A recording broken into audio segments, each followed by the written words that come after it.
Hi, my name is Manuela Dalibor and I'm presenting our paper Self-Adaptive Manufacturing with Digital Twins.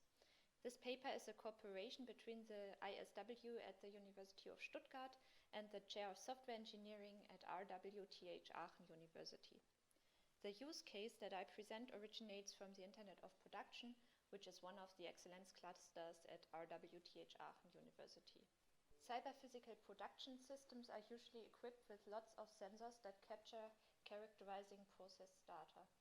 This data can be used to optimize the production process, for example, through a software system like a digital twin. Digital twins have high potential to optimize production and to introduce smartness into the production process.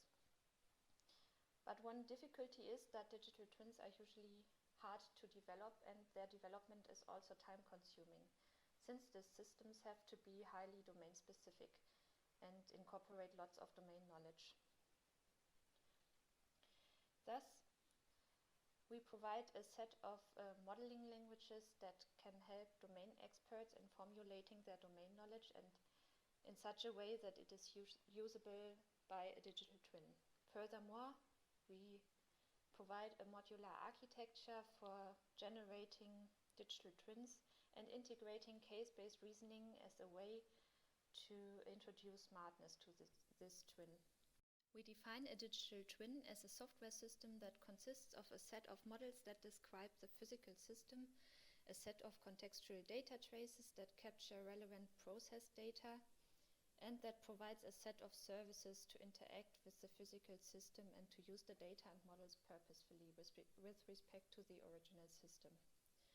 Thus, in our physical world, we have the personnel, the raw material that we process, our equipment, a production process that we follow, and the environment in which the system operates. In the virtual world, we have the digital twin that consists of a data collection and device control functionality, thus it can access relevant data from the physical world and also interact with the physical world if necessary. It also has models and data that help the digital twin to gain insights about the current state of the physical world and to decide which actions to take next. And then we have several services. For example, the digital twin may monitor the physical world and do health checks, provide the system state via a user interface to a human operator, or do predictive maintenance in the physical world. As an application example of our digital twin, we use injection molding. Injection molding is a manufacturing process where a raw material is molten and then under high pressure injected into a mold. On the right-hand side, you see the injection molding machine that we used for our example. The raw material is injected through a hopper. Usually it is a plastic granule. The injection unit then heats the raw material until it melts and moves it to the front, where it is then injected into the mold cavity. The clamping unit keeps the mold closed while the hot material cools and hardens. Through the user interface, an operator can change process parameters and thus configure the whole production process. Injection molding is characterized by many parameters, for example, temperatures, pressures, and times. And configuring this production process is difficult because we have to consider the material that is used for the part, the desired shape into which the material is injected, and also machine-specific properties. Also, the same type of machine or the same material may yield different part qualities depending on the context in which it is used and also depending on wear and tear. Thus, lots of domain-specific knowledge is required to configure this process. From this application example, we derived 3 requirements for our digital twin. First of all, it should be comprehensible. So operators should be able to formulate knowledge about the system in such a way that they can understand it and that it is also processable by the digital twin. Second, the twin should automate the control of the CPPS, thus access the machine via an interface and change settings automatically. Third, our digital twin should be adjustable. So the digital twin should not only represent one specific machine, but it should also provide capabilities to be adapted to other systems, and also to systems that are from completely different domains. As a start, we modeled our digital twin with MontyArc. MontyArc is an architecture description language that allows describing software components and their interfaces through typed and directed ports. It supports a modular definition of component, and thus we can encapsulate the functionality of the digital twin in several components. Furthermore, it is modular, thus we can exchange components if we want to replace their behavior with other more specific functionalities. Another plus is that we also have a generator that can translate MontyArc models into Java code. Thus, we can automate part of the digital twin development. The digital twin comprises 4 components. First of all, we have a data processor that accesses data storage and captures the data that is relevant for the digital twin. This data is then handed over to the evaluator components, which checks whether the current cyber-physical system's state is okay or whether the digital twin should interfere. If the digital twin should interfere because, for example, a temperature has become too high, it creates a goal. This goal is then handed to the reasoner component. Based on domain knowledge about the current CPPS, the reasoner decides how it can obtain the goal that has been specified by the evaluator. For example, it could use more cooling fluid to cool down the machine if the temperature is too high. This component can also be replaced with other more specific components. For example, in our case, we created a reasoner that performs case-based reasoning. Then we have the executor component, which accesses the CPPS API and changes settings and sends specific commands so that the solution that the reasoner comes up with is actually executed on the CPPS. Case-based reasoning is a reasoning mechanism that relies on experience with old problems to deal with new current problems.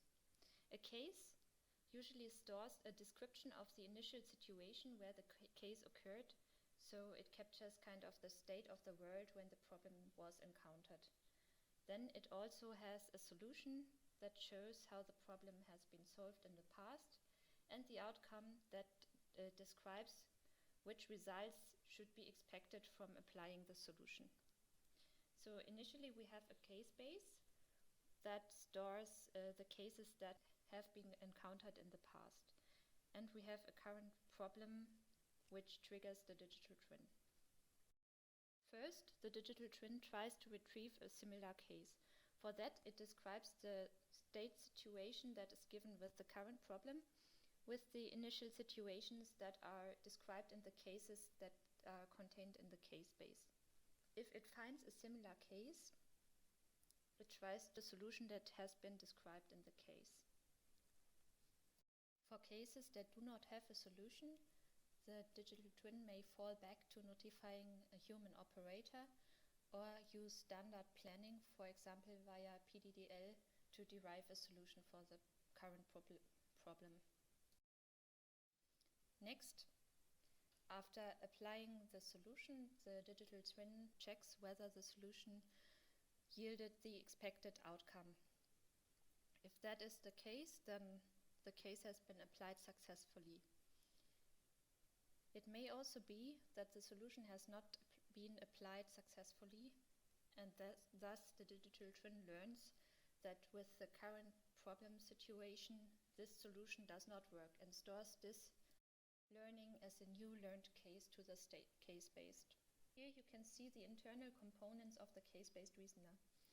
When the case-based reasoner receives a goal, this is first handed to the CBR control. The CBR control first tries to retrieve a similar case in the case base. If it finds such a case, it may be that the solution described in the case has to be adapted to the situation at hand, which is done by the case reviser. Then the CBR control applies the solution described in the case and checks whether it yields the expected outcome. If that is the case, everything is fine, and if something does not work out as expected, this behavior is retained as a new case in the case base. Also then the CBR control triggers the fallback mechanism. To speed up the development process of our digital twin, we used code generators based on Monticore. These code generators take models that have been created by domain experts and translate them into code. Initially, a domain expert formulates a domain model as a UML class diagram, and in this model captures all parameters that are relevant for the domain in which the digital twin operates. Also, he provides a OPC UA model which describes how to access data and the machine, and thus control and change these parameters. We also provide many templates that translate these models into general purpose code. So in our case, that was Java. Here you can see an overview about the domain-specific languages and languages in general that we used. First of all, we had class diagrams that describe the elements and relations between these elements in the application domain. Further, we had UPC UA tagging for adding information for data retrieval and for setting parameters. With MontiArc, we described the general architecture of our digital twin. And then we provided two case-based reasoning languages. First of all, that was the case-based language that domain experts could use to specify the initial cases in the case base. And then there was a similarity language with which the domain experts could describe when two cases are considered similar in their domain. By combining these models and translating them into code, we then generated a digital twin for an injection molding machine. Here you can see an example of the case-based language. In the first line, a class diagram is imported so that each variable that the case is referred to always originates and is typed by this class diagram. The model describes three cases. First of all, line 3 to 6 describe a case that does not have a solution. So the situation is called too much material, and it occurs if the melt cushion is larger than 20. In this case, we use the fallback mechanism, and thus the digital twin would notify a human operator and tell him that there is too much material. In lines 8 to 15, you can see a case for which a solution exists. So the situation here describes that the switchover volume is currently 70, a melt cushion is 20, the back pressure is 10, and in this situation, the solution is to increase the back pressure to 15. We tested our digital twin generation process for an injection molding machine of the type ARBOC Allrounder. Initially, we had a case base of 20 cases that we formulated together with domain experts, and they reported that the case-based language and case similarity languages were easy to formulate and understand, which is good. The cycle times of our CBR cycle in the digital twin were on average 42 milliseconds for the first cycle, which makes sense that this cycle takes a bit longer because it loads the case base initially, and after that varied between 16 and 13 milliseconds depending on whether the digital twin found a case or not. Considering that production cycle in an injection molding machine takes between 1 and 2 minutes, this was quite enough time even when we expect some communication delay. If you are interested in the specification of our languages or the adaptation of the digital twin at runtime and the generation process, you can also check out the paper. And if you are interested in model-driven development of digital twins in general, check out our websites. Thank you a lot and have a nice day.